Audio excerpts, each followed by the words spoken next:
بسم اللہ الرحمن الرحیم۔ ویلکم ٹو فکر ناؤ۔ آج کا پروگرام ہمارا کشمیر میں ہونے والے قتل سے ہے، جس میں 26 کے قریب سیاحوں کو قتل کر دیا گیا۔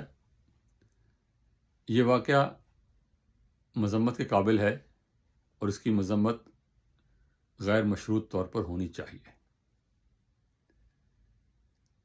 باقی یہ بات کہ یہ حملہ کس طرح ہوا، اس کے پیچھے کیا عوامل ہیں، وہ تحقیق اگر ہوگی تو پتہ چلے گا۔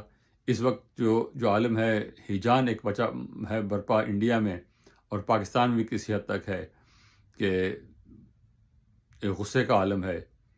بھارت میں میڈیا نے خود لیڈروں نے بہت شور مچایا ہوا ہے اور پاکستان کا نام لیا جا رہا ہے۔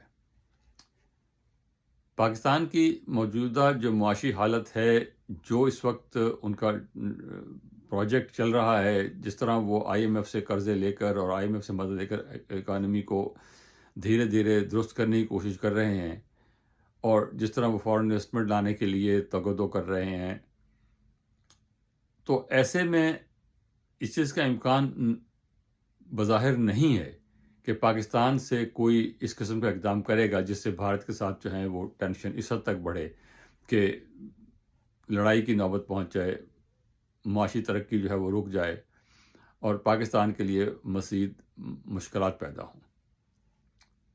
تاہم ایسا ہے یا نہیں ہے، ہندوستان کی طرف سے بہرحال الزام پاکستان پر لگایا جائے گا۔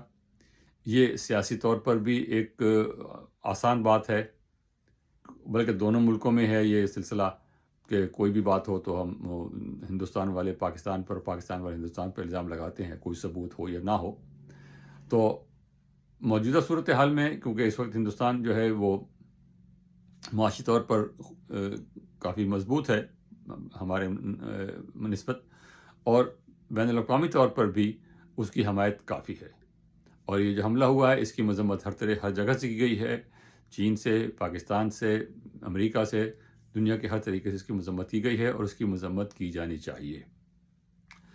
اور اس کے ساتھ ہی جو چیز اور کھل کے سامنے آئی ہے کہ وہ جو پرائم منسٹر مودی نے آرٹیکل 370 جو تھا آئین کا، جس کے تحت کشمیر کو ایک خاص ایک اسٹیٹس حاصل تھا ہندوستان کے یونین میں، اس کو ختم کر دیا، اور اس کے بعد انہوں نے رفتہ رفتہ یہ اعلان کر دیا کہ بس سب کچھ نارمل ہے، کشمیر بالکل اب ایک نارمل اسٹیٹ ہے، بالکل امن امان ہے، کوئی ایسا خطرہ نہیں ہے، کوئی ایسی وہاں کوئی ریزسٹنس نہیں ہے، سب ختم ہو گیا ہے۔ تو وہ بھی جو ہے وہ بھی کھوکھلا ثابت ہوا، اور یہ حیرت ہے کہ اسی جگہ پر، اسی اننت ناگ کے علاقے میں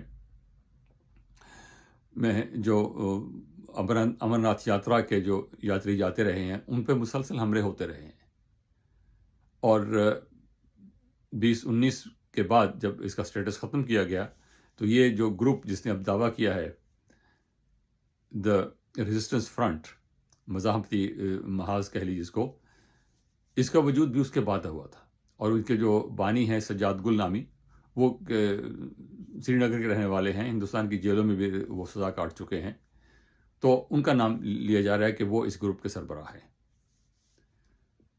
اب ہندوستان کی طرف سے سیکیورٹی کا بندوبست نہ ہونا یہ ایک سوال بہرحال پیدا کرتا ہے،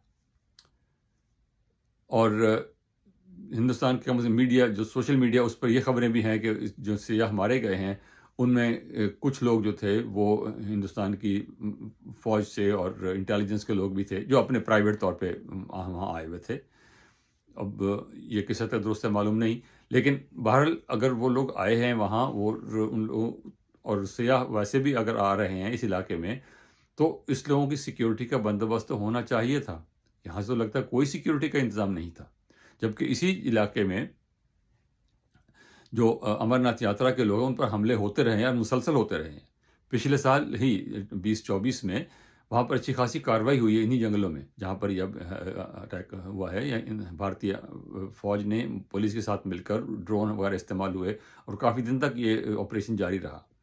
تو اس کے بعد اتنے بڑے گروپ کو وہاں بھیجا گیا اور کوئی سیکورٹی کا انتظام نہیں کیا گیا. یہ بہرحال ایک سوالیہ نشان ہے ہندوستان کے جو سیکورٹی ادارے ہیں ان پر، اور یہ اس کا جواب ان کو دینا ہوگا. تو یہ جن لوگوں کی جانیں گئی ہیں، جن لوگوں کا نقصان ہوا ہے، وہ بہرحال یہ سوال پوچھیں گے. اور اگلی بات یہ کہ اب ہندوستان آگے کیا کرے گا. اس سے پہلے ہم دیکھ چکے ہیں کہ انہوں نے پلوامہ کے اٹیک کے بعد پاکستان پر حملہ کیا، جسے سرجیکل اسٹرائک کا نام دیا گیا، اور اس میں کچھ ان کو حاصل نہیں ہوا. جو انیشل جو ریئیکشن تھا اس میں کافی ان کو ہوا، لیکن جب ان کا ایک جہاز گر گیا، ان کا پائلٹ گرفتار ہو گیا، اور اس کے بعد جو ہے وہ صورتحال امریکن انٹرونشن کی وجہ سے تھی وہ سنبھلی. پاکستان کو اس وقت ایک پائلٹ ان کے ہاتھ آ گیا تھا، اس کو روک سکتے تھے. الیکشن ہندوستان میں ہو رہے تھے اور پرائم منسٹر مودی کی پوزیشن اتنی مضبوط نہیں تھی، لیکن اس کی وجہ سے جو تھی ان کی پوزیشن کافی ڈاواڈول ہو گئی پائلٹ کے پکڑے جانے سے، کہ اگر پائلٹ نہیں رہا ہوتا تو پرائم منسٹر مودی کو کافی نقصان کا خطرہ تھا. تاہم امریکن پریشر کے تحت پاکستان نے اس پائلٹ کو جو تھا بہت جلد چھوڑ دیا، اور مسئلہ جو ہے وہ حل ہو گیا. اس حد تک کہ لڑائی نہیں ہوئی، کوئی بات آگے نہیں بڑھی، کنٹین ہو گیا. اب بھی جو صورتحال ہے وہ بھارت میں تو میڈیا بھی اور گورنمنٹ بھی وہ تو تلے پڑے ہیں کہ بس پاکستان کو جو ہے وہ بس اس کی سزا دو، اور اس کو اگرچہ اس کی کوئی پروف نہیں ہے کہ یہ سجاد گل صاحب جو ہیں یہ ان کا کوئی تعلق پاکستان سے کوئی وابستہ ہے، رابطہ ہے نہیں ہے، ایسی کوئی ایویڈنس سامنے نہیں ہے.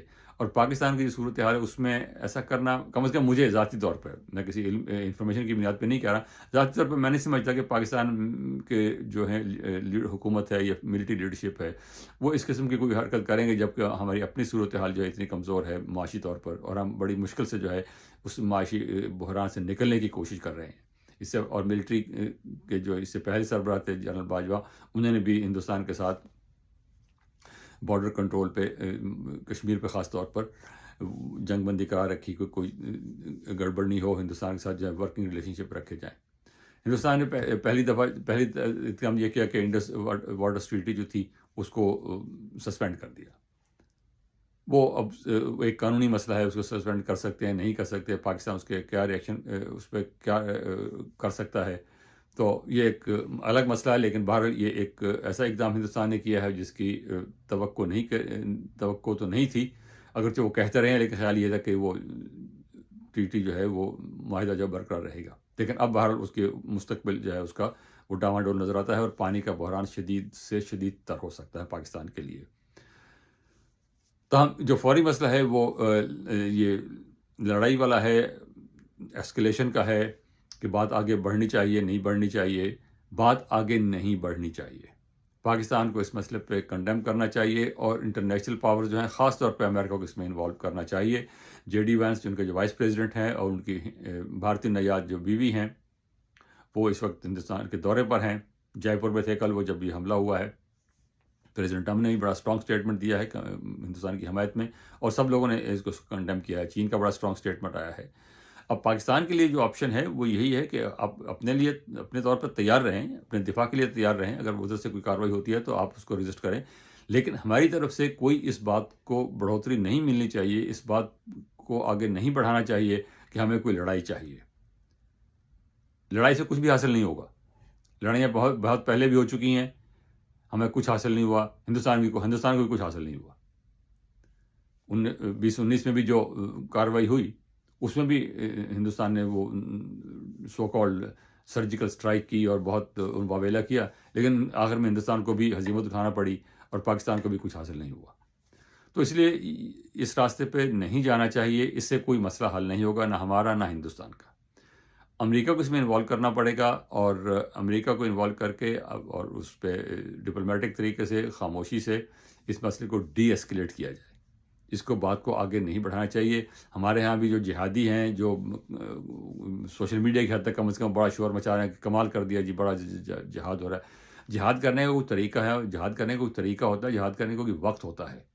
ایسے نہیں کہ ہر بندہ اٹھ کے بندوق اٹھا کے تلوار اٹھا کے جہاد شروع کر دے، ایسے نہیں ہوتا. نہ ایسا کچھ اسلامک لاء میں کچھ ایسا ہے. نبی کریم صلی اللہ علیہ وسلم کو بھی جب جہاد کی اجازت ملی تھی اس وقت ملی تھی جب ان کے پاس کچھ طاقت تھی، جب ان کا کوئی بیس تھا ان کے پاس. جب وہ مکہ میں تھے تو ان کو جہاد کے لیے نہیں کہا گیا تھا، ان کو صرف کہا تھا کہ آپ ہجرت کر جائیں، آپ چپ رہیں، آپ رجسٹ کریں، پیسفل رجسٹنس سے کہتے ہیں وہ کریں، لیکن ہتھیار نہیں اٹھانے. ہتھیار اٹھانے کا اس وقت اجازت دی گئی جب ایک بیس موجود تھا اور جب یہ حالات ایسے تھے کہ آپ دشمن کو زخم پہنچا سکتے ہیں. تو یہ جو جہادی گروپ ہیں، یہ جو خام خواہ جو ہیں ڈنڈے لے کے اور بندوقیں لے کے اور چڑھ دوڑتے ہیں اور خام خواہ پاکستان کو جو ہے ایک مصیبت میں ڈالتے ہیں، ان کو لگام دینی ہوگی اور ان کو جو ہے وہ بند کرنا ہوگا، چپ کرانا ہوگا. ان کو لڑائی سے کچھ حاصل نہیں ہوگا، نہ پہلے حاصل ہوا ہے نہ اب حاصل ہوگا. اس کو سچویشن کو ڈی ایسکیلیٹ کریں اور پاکستان کو اپنا جو ہے، میرا ذاتی خیال ہے کہ پاکستان اس میں انوالو نہیں ہے، لیکن جو کچھ بھی ہے اس بات کو بالکل کلیئر کرنا چاہیے انٹرنیشنل فورم پہ. اور یہ بات کوائٹلی ہوگی، یہ کوئی اخباروں میں بیان دے کے دھمکیاں دے کے نہیں بات ہوگی، یہ بات کوائٹلی ہوگی. اور آپ اس کو جو ہے خاص طور پہ امریکہ کو جو ہے انوالومنٹ اس میں بہت ضروری ہے.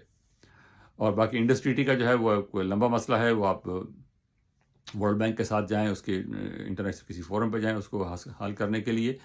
تو ہندوستان جو اگر وہ نہیں مانتا، وہ پہلے بھی کہتے رہے ہیں، ان کا خاص طور پہ بی جے پی کا جو ہے وہ کلیم پہلے بھی رہا ہے کہ یہ ٹریٹی ہمارے حق میں نہیں ہے، ہمارے خلاف ہے، ہم اس کو ایبروگیٹ کر دیں گے. تو ابھی بھی ایبروگیٹ تو نہیں کیا، سسپینڈ کیا ہے اس کو.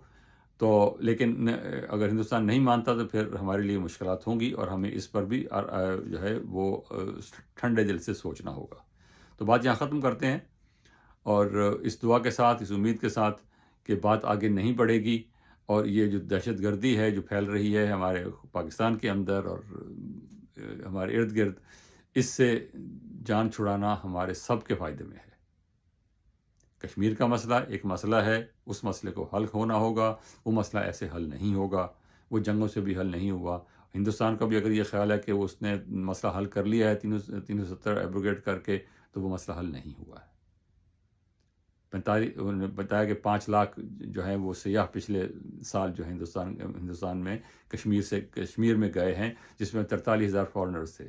تو اب یہ جو حادثہ ہوا ہے اس کے بعد ظاہر ہے کہ اس پہ بہت برا اثر پڑے گا.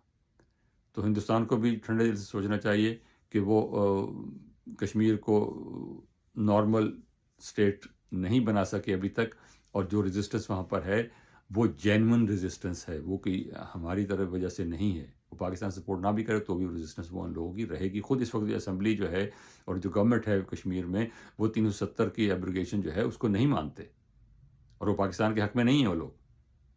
تو اس لیے ہندوستان کو بھی تھوڑا سوچنا چاہیے اپنا، اور ٹھنڈے دل سے سوچنا چاہیے، اور ہمیں بھی سوچنا چاہیے کہ اس بات کو ڈی ایسکیلیٹ کیا جائے. بہت شکریہ. خدا حافظ. السلام علیکم.